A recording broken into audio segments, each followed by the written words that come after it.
छठी माई के व्रत कठिन होला, पूजा तीनों दिन होला, पूजा तीनों दिन होला। भाव भगति में सब लीन होला, पूजा तीनों दिन होला, पूजा तीनों दिन होला। छठी माई के व्रत कठिन होला, पूजा तीनों दिन होला, पूजा तीनों दिन होला, पूजा तीनों दिन होला।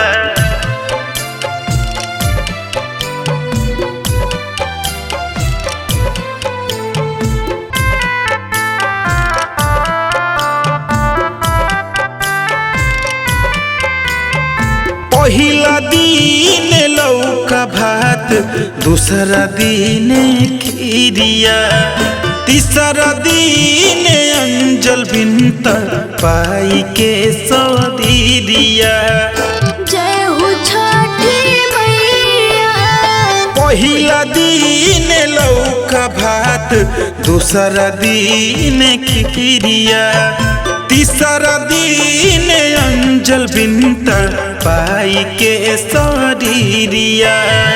तबो नाही मनावा मलिन होला, पूजा तीनों दिन होला, पूजा तीनों दिन होला।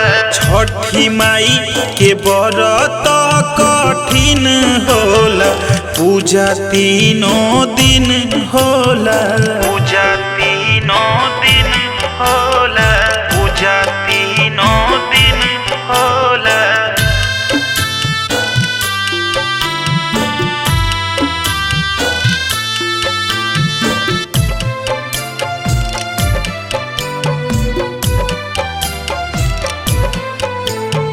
घाटे घाटे बेदी बने छठी माई के नाम से, दोनों बेरा अर्घ दे के सूरज देव के भाव से। जय हो छठी मैया।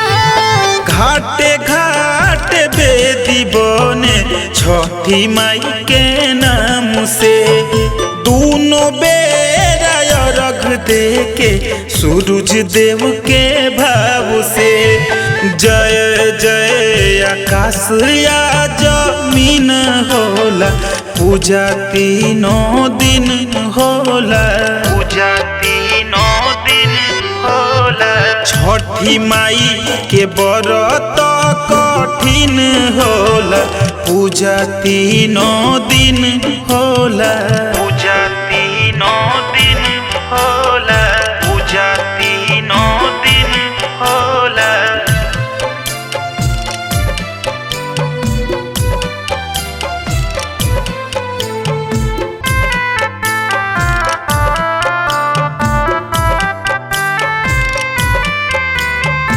पूजा के नियम अमित राजू जे अपनाई, छठी माई के कृपा होगी सभे सुख पाई। जय हो छठी मैया।